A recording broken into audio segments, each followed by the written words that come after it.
Welcome back to Newswire here on SportsGrid. Matt Lutovsky joins us as we get into it. The baseball awards are coming up at the end of the season. In fact, the regular season in Major League Baseball ends at the end of September, early October, and then we get to postseason stuff. Are these awards all locked up? Let's find out. Bring in Matt from Sporting News. Matt, great to have you back here on Newswire. And while a lot of our attention, let's just be honest, is headed toward football season, fantasy football season, betting football season, college and pro, let's put a bow on this baseball season, shall we? Thanks for coming on. Yeah, I always like being here. And yeah, baseball seems to have probably gotten lost in the shuffle a little bit between the Olympics and the NFL. So it's always good to remind people that it's getting to its most exciting time of the year. Yeah, it is. And the American League MVP, for a lot of people, feel like it's an open and shut case that Aaron Judge is going to win the MVP, regardless of how many times he gets walked down the stretch. He has 42 home runs on the season. He is minus 1,500 right now to win the award. Bobby Witt Jr.'s numbers are off the charts incredible. And if there was a 1A MVP, it would be him. It's harder to be in Kansas City than it is in New York. We know that. It's now a two-player race at this point. But Witt's numbers at the end of the year, Matt, are going to look as good as any MVP's ever had. Is he just playing the wrong season and having these numbers?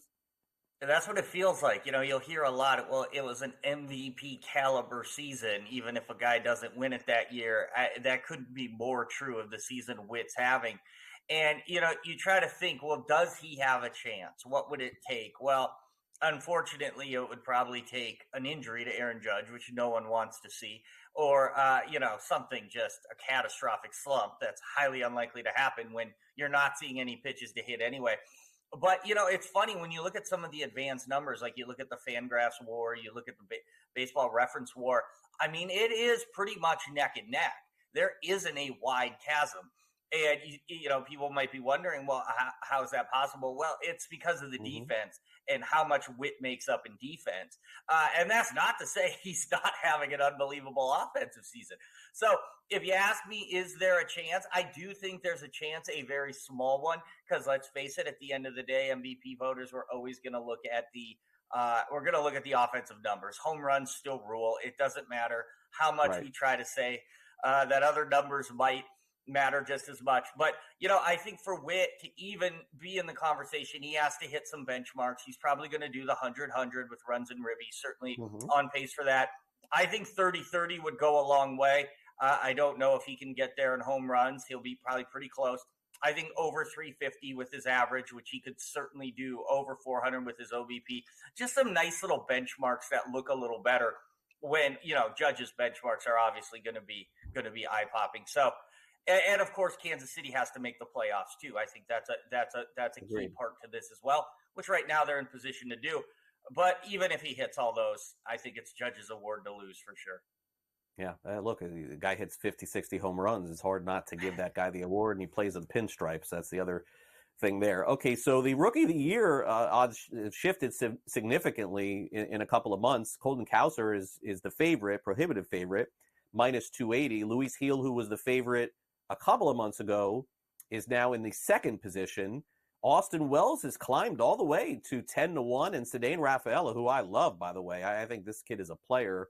He is 25-1, but he's not going to win the award. So it's probably down to Cowser, Gil, or Wells. And let's just be honest with you, Matt. If this award was the first half award, it is Luis Gil, open and shut.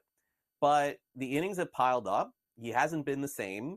And Cowser has just been on a tear. So I think it's probably his to lose. But I don't think that this is open and shut just yet. Well, I don't think it should be. That's for sure. It's funny when you just look at Cowser's stats. Overall for the season, you think, all right, those are pretty good, I guess. Like it really is, and he, he's been good. You have to obviously you say for a rookie, that's what the award is. But I don't know. I just look at Gil, and maybe it's just a personal preference thing. I like that dominant pitcher. And, you really, again, you look at his game log. He had that 3-start stretch that was bad, that really inflated his numbers. He came out of that stretch, had 3 straight starts where he allowed 1 earned run against some very good teams, against the Red Sox, the Orioles, and the Mets, I believe. And the Yankees only went 1-2 in those starts, but it wasn't as if it was his fault.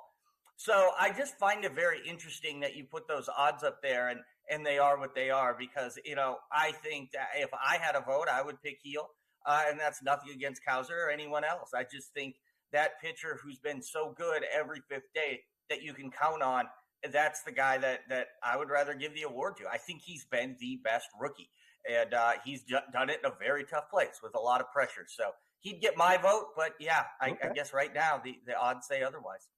Yeah, and not over yet, as you said, still Right. a month and a half to go. Okay, so the Cy Young Award picked up a little steam last night. Chris Sale's now a bigger favorite to win the Cy Young than he was 24 hours ago. And this is what happens, man. As we get closer to the end, there's less time for these other guys to catch up. So Chris Sale goes from about minus 115 to minus 140 after his performance against Blake Snell. Great game last night.